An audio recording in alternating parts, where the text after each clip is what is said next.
You or any member of your extended family ever been uninsured? Yes, we have. I think I have for short periods of time, and we probably still have members of the family that are adult and they're young and they're And without healthy and insurance? they don't work for a company that has it, so they're without it. But I'm in the process of why am I not helping them and encouraging them? Because for about $100 a month you can get a major medical policy. Major medical insurance, which is true insurance, is not that expensive, and it's when you pay for the first dollar of service when it becomes so expensive. What we have today is not insurance.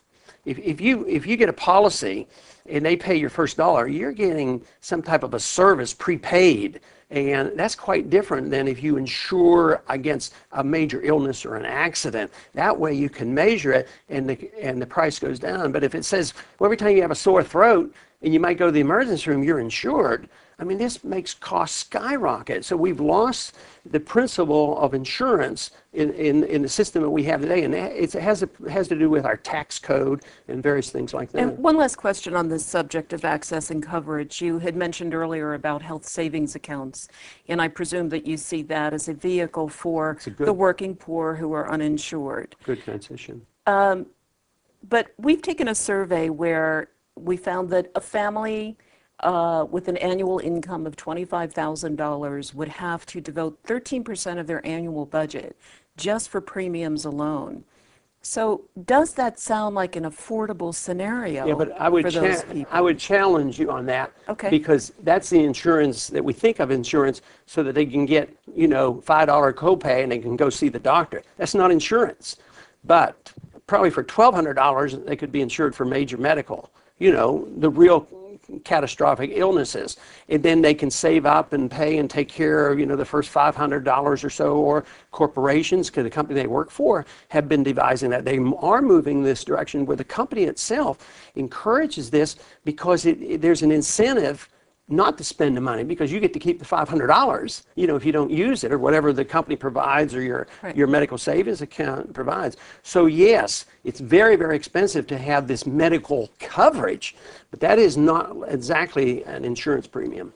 Let's talk about a couple of other areas involved in healthcare policy.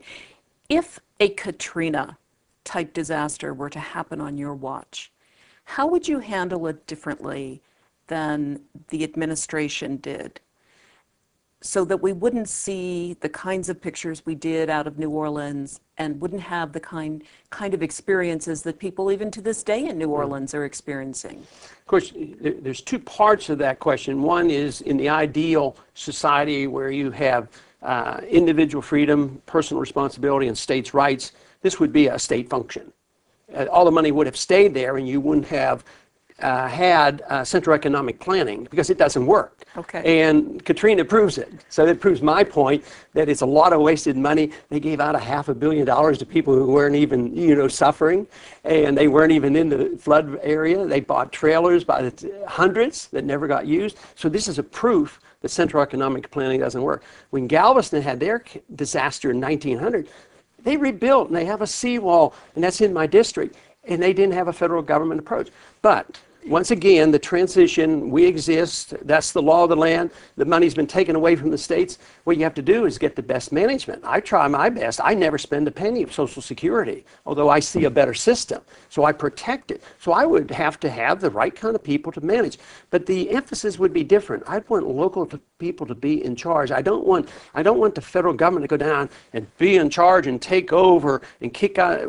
We had more complaints when we have floods in our district about FEMA, because the Red Cross can't come in, the landowners can't come in. Somebody proposes, like in Louisiana, that if you want to protect your property, they kick you out and they take your guns. And I would want the local people to be in charge and work with them to be available to them and make the services available. I certainly wouldn't have the Air National Guard or the Army National Guard in Iraq. I'd have it available to the governor so that they can use it. So it's a whole philosophy that you have to look at in order to come up with a solution.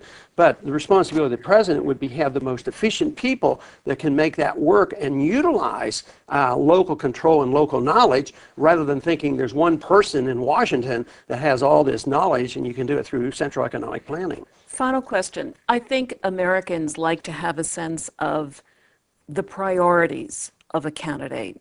And as we talked before we started taping, in this presidential candidacy of yours, you're relying very heavily on the internet. I've seen YouTube videos of you as well. And on your website, there's very little mention of healthcare policy specifically. So what does that say about where this falls in your list of priorities? You know, I think it's a good point and worth criticism, because I think we're short on that. I'm not really criticizing, I'm just making an observation and asking for an explanation. I think we probably will and should, do that, because it is an important issue. But I imagine that foreign policy has been a major driving force for me, because that is the top issue. And secondarily, I've been very much involved in economic policy and deficits financing and monetary policy, which incorporates all these things, because deficits cause inflation, inflation causes hardship to so many people and unemployment and this sort of thing. So if you're spending too much overseas or spending too much on medical care, this contributes to that economic problem that I see. But yes, I think as the campaign goes along, we'll have more specific, not only on medical care, but on other issues as well, where we will have a prescribed policy.